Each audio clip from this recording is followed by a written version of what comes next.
এজন্য আল্লাহ বললেন, والذين ينفقون أموالهم في سبيل الذين ينفقون في السراء والضراء والكاظمين الغيظ والعافين عن الناس। মুমিন বান্দার মুত্তাকিদের প্রথম গুণ দান করে, মুত্তাকিদের দ্বিতীয় গুণ তারা রাগকে হজম করে। সুবহানাল্লাহ পড়েন।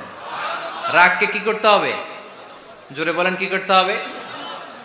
আল্লাহ রাসূল বললেন, লাইসা শাদীদু বিসসুরা, কুস্তি খেলে যে অন্যকে মাটিতে শুইয়ে দিতে পারে সে আসল শক্তিশালী না।